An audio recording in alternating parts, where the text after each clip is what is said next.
Isang video po ngayon ang ilalabas po natin, mga sangkay, patungkol po kay Ferdinand Marcos. Ito ay aktual na kuha, mga sangkay, noong panahon ng EDSA 1 Rebellion. At itong video na to ay isang patunay na mahal ni Pangulong Ferdinand Marcos ang mga Pilipino, na mali po ang sinasabi ng peking kasaysayan at mga dilawan na si Pangulong Marcos ay inapi ang mga Pilipino. Dito nyo mararamdaman kung gaano kamahal na mahal ni Pangulong Ferdinand Marcos ang mga Pilipino pagkatapos nyong panuorin ang video na to. Sa video na to, mga sangkay, mararamdaman nyo ang puso ni Pangulong Marcos na mahal niya ang mga Pilipino. At ang video na to, mga sangkay, ay isang actual na kuha noong EDSA 1 Rebellion. Programs of Marcos were more faithful to the goals of our Constitution. Napakatahimik, napakalinis ng kalye. Everyone was behaved. Nung sinabi ni Marcos, sa ikaulan ng bayang disiplina ang kailangan, pinagtatawanan ko yan ng Marcel. Pero ngayon sinasabi ko, tama nga.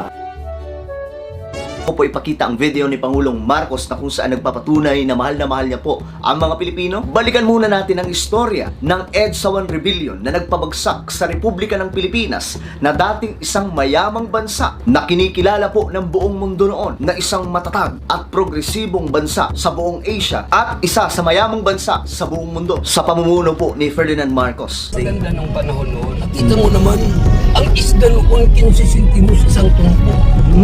Ngayon ang sentimo. Ngayon kahit 5 piso sa kalsada walang dumadampo. Diba? Nung panahon ang piso muna pag-limit. Ibig sabihin, maganda yung pamumuno noon. Maganda. Nakita mo pang ilan ba tayo sa Asia?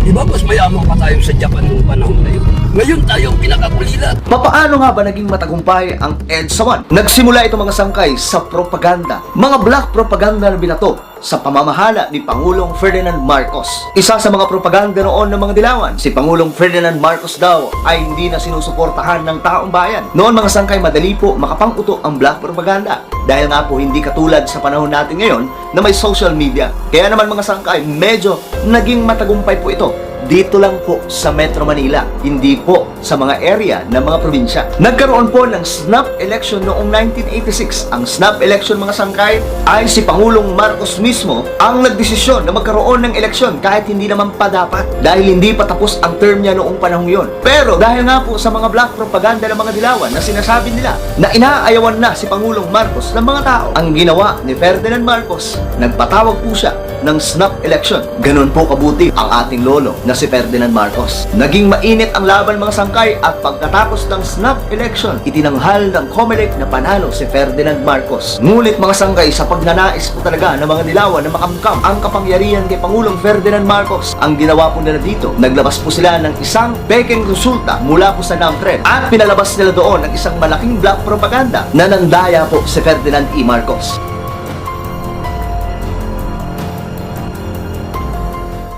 Pangalawa, ang pagpapaandar po ng pera ng mga oligarko. Dito na, mga sangkay, nagtulong-tulong ang mga oligarko na nagnanais po pabagsakin si Pangulong Ferdinand E. Marcos. Dahil at that time, hindi po talaga sila makaporma kay Pangulong Marcos. Noong panahon ni Pangulong Marcos kasi, hindi po sila makapang-abuso sa sambayan ng Pilipino. Hindi po nilang magawang taasan ang mga presyo ng mga bilihin at mga bayarin sa Pilipinas. Kaya naman, nilanais po talaga nitong mga oligarko na mapabagsak ang ating dolo na si Ferdinand Marcos noong panahon yon. Ginamit dito ng mga oligarko ang kanilang pambihirang pondo na tila magawala silang pakialam maubusan ng pera. Ang mahalaga, mapabagsak si Ferdinand E. Marcos na sagabal po sa kanilang mga negosyo. At ang perang yon ay ginamit po sa iba't ibang organisasyon na nagbuo po ng mga protesta sa buong Kamaynilaan.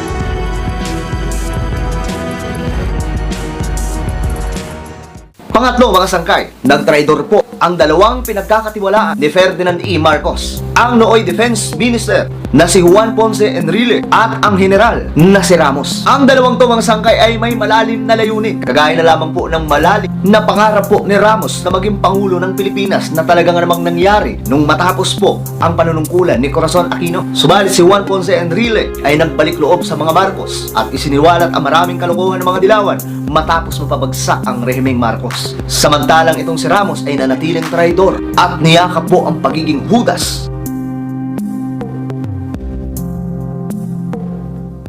At panghuli, mga sangkay, ang pananabutahe ng CIA ng Amerika. Hindi na makontrol noon ng Amerika ang panunungkulan ni Ferdinand E. Marcos. Dahil para po sa inyong kaalaman, ang gusto po lagi mangyari ng Amerika, ang mga nagiging pangulo dito sa Pilipinas ay gagawin lamang po nilang puppet. Subalit noong panahon ni Pangulong Marcos, 2 dekada na pong hindi nila makontrol si Pangulong Marcos. Kaibigan po tayo noon ng Amerika, pero hindi po tayo under ng Amerika. Dahil nung panahon yun mga sangkay, nagiging superior pa nga tayo sa mga Amerikano dahil po sa talino ni Pangulong Ferdinand Marcos. Maraming mga leader ng mga bansa, especially dito sa Asia mga sangkay, instead na magpa-advise sa Amerika pagdating sa pagpapalago ng ekonomiya, kay Pangulong Ferdinand Marcos lumalap para po pag-usapan kung papaano po palalaguin ang kanilang hinahawakang bansa. Dahil sa 4 na ito mga sangkay, naging matagumpay po ang EDSA 1. Kinidnap po si Ferdinand Marcos ng CIA na instead mga sangkay na ilipat lamang po si Ferdinand Marcos doon sa Paway, Ilocos Norte, dinala po sa Hawaii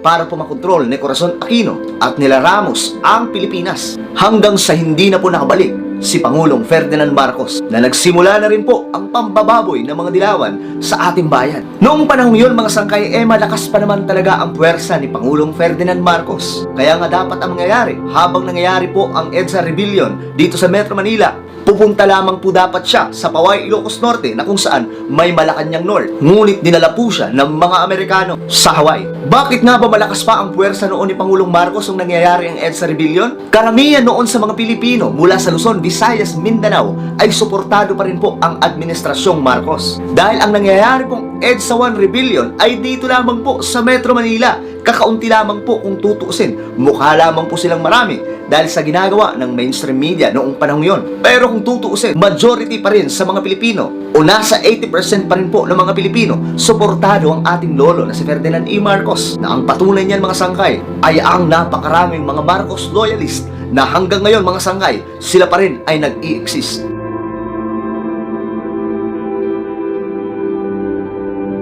Pangalawa mga sangkay, 90% ng mga general ng Pilipinas ay suportado pa rin si Ferdinand Marcos dahil po si Enrile lang naman at si Ramos ang kilalang nasa Philippine Forces na kumalas sa administrasyon. Kumbaga mga sangkay, kung ano ang iuutos ni Pangulong Ferdinand Marcos sa mga general noong panahong yon, mangyayari.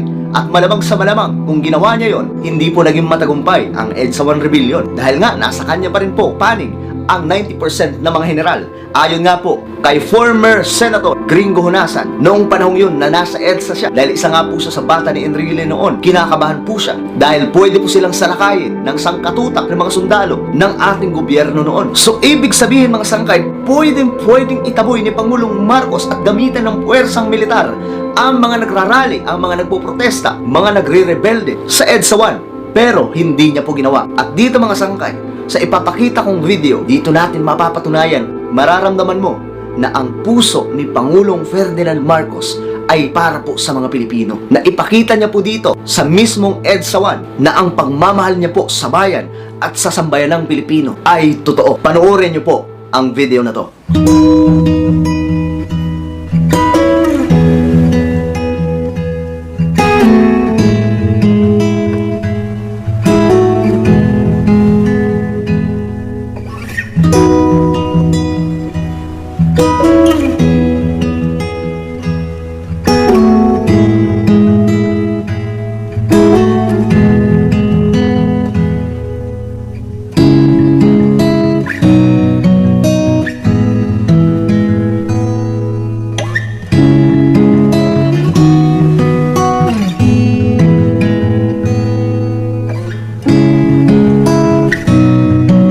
I understand you gave them orders to wait.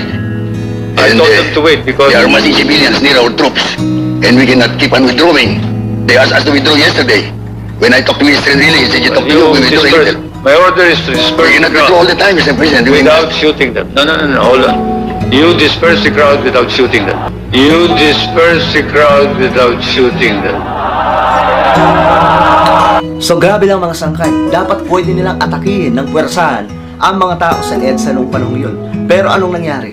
Inawat po ng ating lolo na si Ferdinand E. Marcos. At sinabi po niya na hindi natin kailangan daanin sa ganung paraan ang pagpapatigil sa rebellion sa EDSA. You disperse the crowd without shooting them. Ganun po kamahal ni Pangulong Ferdinand E. Marcos ang mga Pilipino. Ang EDSA 1 Rebellion, mga sangkay, ay isang malaking pagkakamali o isa sa pinakamatinding pagkakamali sa kasaysayan ng Pilipinas. Noong panahon ni Ferdinand E. Marcos, isa po sa pinakamayamang bansa ang Pilipinas sa buong Asia at sa buong mundo, na hindi lamang po ako ang nagsasabi na ito, kundi ang maraming mga matatanda na nagpapatunay na ang Pilipinas noon ay talagang namang progresibo. May murang mga bilihin sa palengke, mura ang bigas, mura ang mga pagkain, mura ang binabayaran sa kuryente at tubig, pamasahe. Malinis ang kapaligiran at disiplinado noon ang mga Pilipino at talagang umiiral ang batas sa Pilipinas. Masaya, kumbaga, at magaang ang buhay. Meron ka lang piso, napakarami na, no? Ang laki naman. Nung panahon nag-aaral ako, meron kaming libreng clean. Linggo-linggo, meron pang libreng quaker oats. Linggo-linggo rin yan. Mga pagkain yun. Oo. Mula sa government yun? Mula kay Marcos, mula sa gobyerno. Pero pagkatapos ng EDSA 1, pumasok ang rehimeng naging dugyot sa Pilipinas na niluhuran po ang mga oligarko. Matapos ang EDSA 1, mga sangkay, tumaas ang presyo ng mga bilihin at mga bayarin sa tubig, kuryente, pamasahe at kung ano-ano pa, at halos hindi na pumaawat ang pagtaas nito. Bumagsak po ang ekonomiya ng Pilipinas. Nagkaroon po ng mga manlilimos sa kalsada, nawala po ang mga libreng pagkain mula sa gobyerno. Naging isa sa pinakamahirap na bansa ang ating bayan. Ito po ang resulta ng EDSA 1 Rebellion.